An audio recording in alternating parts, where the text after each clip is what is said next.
मनीष जी भी जुड़ गए हैं। मनीष जी का रुख कर लेते हैं, हमारे साथ बीजेपी के प्रवक्ता हैं मनीष शुक्ला जी, वो भी जुड़ चुके हैं। अच्छा, मनीष जी हमारे साथ जुड़ रहे हैं थोड़ी ही देर में, लेकिन उससे पहले मैं धर्मवीर भारती जी आपका रुख कर रही हूँ। अनुराग जी आ रही हूँ आपके पास।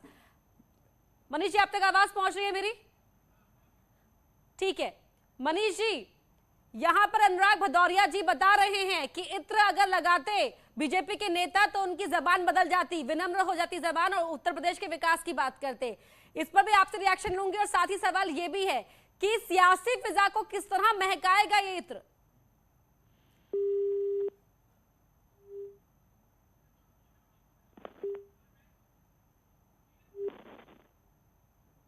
मनीष जी आपकी आवाज नहीं पहुंच पा रही, कोई टेक्निकल ग्लिच है शायद, वापस रुक करूंगी आपका। धर्मवीर भारती जी, सबको लगाना चाहिए इत्र, क्योंकि इत्र जोड़ने का काम करता है। लेकिन आज जो मायावती जी फॉर्म में नजर आई, बीएसपी अध्यक्ष मायावती पूरी तरह फॉर्म में दिखाई दी आज, क्या लग रहा है कि अब बीजेपी और एसपी को मायावती ने एक ही तराजू में तोल दिया? अपर्णा जी, मेरा नाम धर्मवीर चौधरी है और अभी मैं अनुराग भाई को सॉरी सर, धर्मवीर चौधरी जी। जी जी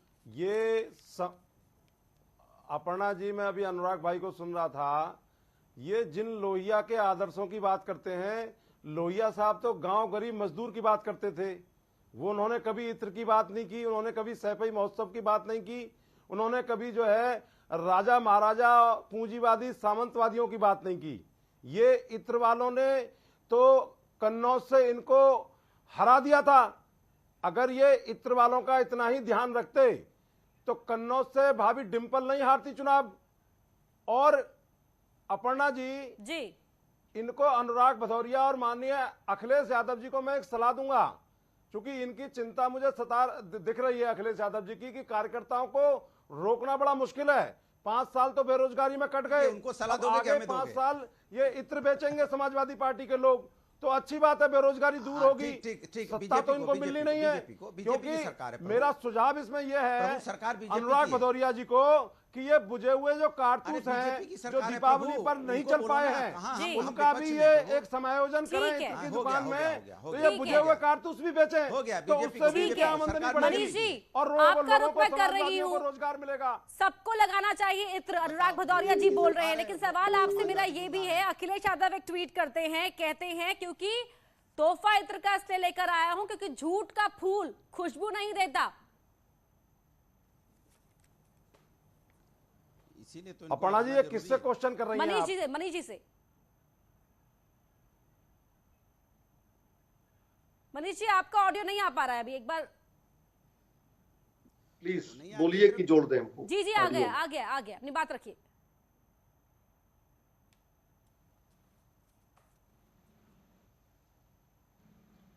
जी मनीष जी। जी देखिए, अखिलेश यादव और पूरी समाजवादी पार्टी पिछले 4 सालों से महलों में रह के ट्विटरबाजी में व्यस्त थी। अब जब चुनाव आया है तो कभी इत्र लेकर सामने आएंगे, कभी वोटर लिस्ट सामने लेकर आएंगे, क्योंकि आज इनके पास विकास पे डिबेट करने का इशू नहीं है। क्योंकि डबल इंजन की सरकार ने 4.5 साल में गांव गरीब किसान नौजवान के लिए काम किया है, किसानों को उसकी उपज का लाभ मिल रहा है, नौजवानों को पारदर्शी तरीके से 4.5 लाख सरकारी नौकरियां दिया गया, 2 करोड़ रोजगार का सृजन प्राइवेट सेक्टर में किया गया है, 5 हाईवे उत्तर प्रदेश में बन रहे हैं, इन्वेस्टर समिट के माध्यम से निवेश आया है, जिसके नाते से प्राइवेट सेक्टर में आज रोजगार का सृजन हो रहा है। साथ ही साथ गन्ना किसानों का भुगतान किया गया है। अखिलेश यादव और मायावती ने गन्ना मिलों को बेचा था, हमारी सरकार के समय में नई गन्ना मिलें भी चलाई गई और पेराई सत्र को बढ़ाया गया है और क्रशिंग कैपेसिटी को भी बढ़ाया गया है। यानी चहुओर विकास हुआ है।